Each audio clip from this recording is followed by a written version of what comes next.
وبركاته. نحمده ونصلي على رسوله الكريم. أما بعد فأعوذ بالله من الشيطان الرجيم. بسم الله الرحمن الرحيم. كنتم خير أمة أخرجت للناس تأمرون بالمعروف وتنهون عن المنكر. وقال رسول الله صلى الله عليه وسلم: الكفر ملة واحدة أو كما قال عليه الصلاة والسلام. অধ্যকার এই বক্তৃতা প্রতিযোগিতা সেমিনারের সম্মানিত সভাপতি, অভিজ্ঞ বিচারক মণ্ডলী, সুদক্ষ পরিচালক ও আমার সামনে উপবিষ্ট বাংলার প্রত্যন্ত অঞ্চল থেকে আগত এক ঝাঁক পুত্র ছাত্র ভাইয়েরা, সবাইকে জানাই আন্তরিক মোবারকবাদ ও অভিনন্দন। মুহতারাম হাজিরিন, কুয়াশাচ্ছন্ন তিমিরে ছেয়ে গেছে এই পৃথিবী। রক্তিম সূর্যটা উজ্জ্বল হয়ে হারিয়ে যাচ্ছে অনেক আগে থেকেই। বিশ্ব মানচিত্রে নেমে এসেছে ঘোর অমানিসার ঘনঘটা। মুসলিম উম্মার তাজা রক্তে রঞ্জিত হচ্ছে মুসলিম ভূখণ্ড। মুসলিম উম্মার জীবন উপর দিয়ে চলে যাচ্ছে হাজারো নিষ্পাপ দেহ। মুহতারাম হাজিরিন, রাসূলুল্লাহ সাল্লাল্লাহু আলাইহি ওয়াসাল্লাম যখন পৃথিবীতে আগমন করেন, তখন পৃথিবীতে এমন কোনো অন্যায়, অবিচার, জুলুম, নির্যাতন ছিল না যে সেই সময় হতো না।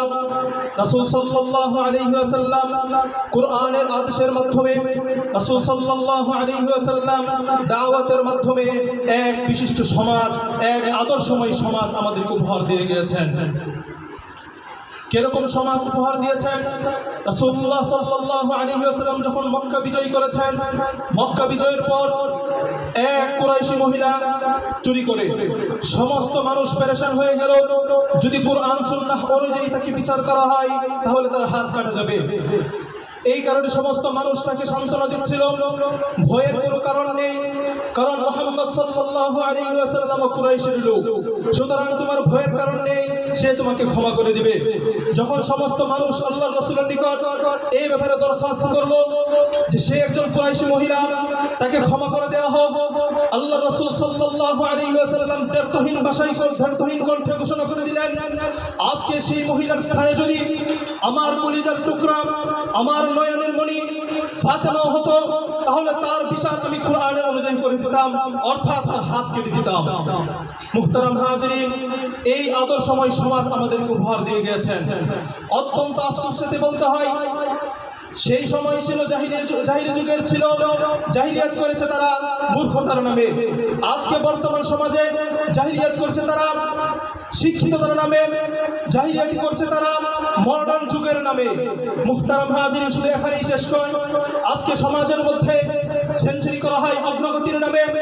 আজকে সমাজের মধ্যে পার্লামেন্ট থেকে, কোরআন হাদিস থেকে নিষিদ্ধ করা হয় ডিজিটালের নামে। আজকে বর্তমানে নারীদেরকে রাস্তায় নামানো হয় তাদের অধিকারের নামে। আজকে সমাজের মধ্যে মেয়েদেরকে রাস্তায় নামানো হয় তাদের ফ্যাশনের নামে। মুহতারাম হাজিরিন, এই আদর্শময় সমাজ গঠন করতে হলে যেমন সমাজ গঠন করেছিলেন আল্লাহ রাসূল সাল্লাল্লাহু আলাইহি ওয়াসাল্লাম, যেমনিভাবে সমাজ গঠন করেছিলেন আমার সাহাবায়ে কেরাম, যেমনিভাবে সমাজ গঠন করেছিলেন তাবিঈনরা, সেই সমাজ যদি গঠন করতে হয়, বর্তমান রাষ্ট্র ব্যবস্থা, বর্তমান শিক্ষা ব্যবস্থা, সমস্ত ব্যবস্থাকে উৎখাত করে কোরআন হাদিসের মধ্যে যেই সমস্ত বিষয় রয়েছে ওই সমস্ত বিষয়ের মাধ্যমে আজকে আদর্শময় সমাজ গঠন করতে হবে। মুহতারাম হাজিরিন, আজকে সমাজের রন্ধ্রে রন্ধ্রে চলছে এই অন্যায়, অবিচার, জুলুম, নির্যাতন। আজকে সমাজের রন্ধ্রে রন্ধ্রে দুর্নীতি হচ্ছে। যেই মানুষ নুন আনতে পান্তা ফুরায় তাদের থেকে আত্মসাৎ করে বেগম পাড়ায় অট্টালিকা স্থাপন করা হচ্ছে, তাদের থেকে আত্মসাৎ করে বেগম পাড়ায় অট্টালিকা স্থাপন করা হচ্ছে।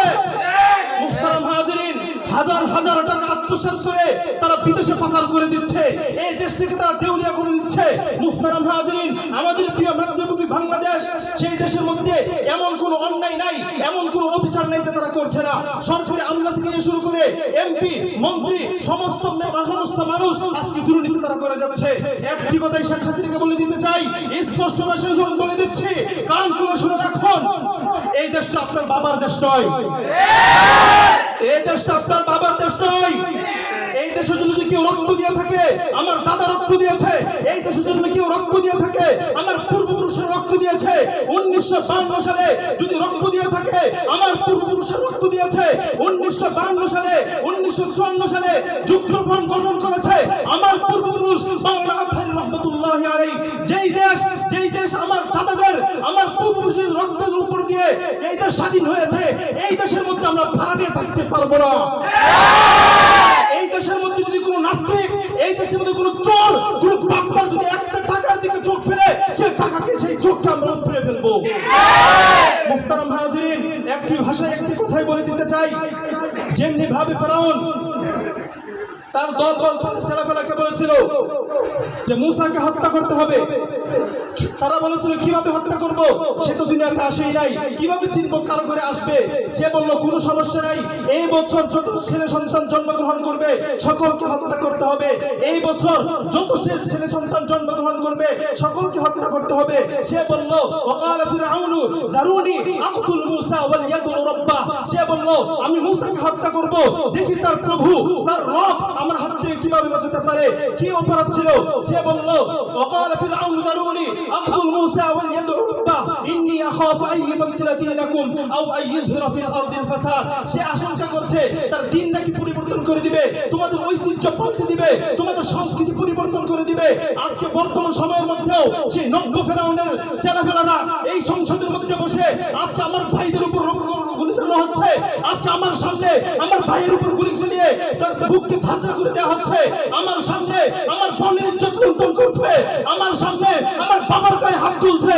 এই হাতকে ভেঙে ফেলা হবে, এই হাতকে ভেঙে ফেলা হবে। মুহতারাম হাজিরিন, পৃথিবীর ওসালগ্ন থেকে আজ পর্যন্ত হক ও বাতিলের যে চিরন্তন লড়াই চলে আসছে, তার সর্বযুগেই বাতিলের দল ছিল ভারী। উপরন্তু তারা সংখ্যার প্রবণতা সত্ত্বেও যারা রাসূল সাল্লাল্লাহু আলাইহি ওয়াসাল্লামের বাড়ি আল কুফরু মিল্লাতুন ওয়াহিদাতুন এর বাস্তব চিত্র বটে। কিন্তু বর্তমান প্রেক্ষাপটে সাধারণ মানুষের অলসতার কারণে, বর্তমান প্রেক্ষাপটে আম জনসাধারণের অলসতার কারণে সেই 1300 বছরের বাতিল শক্তিগুলোর ছেলেপেলারা আবারও মাথা চড়ে দিয়ে উঠেছে।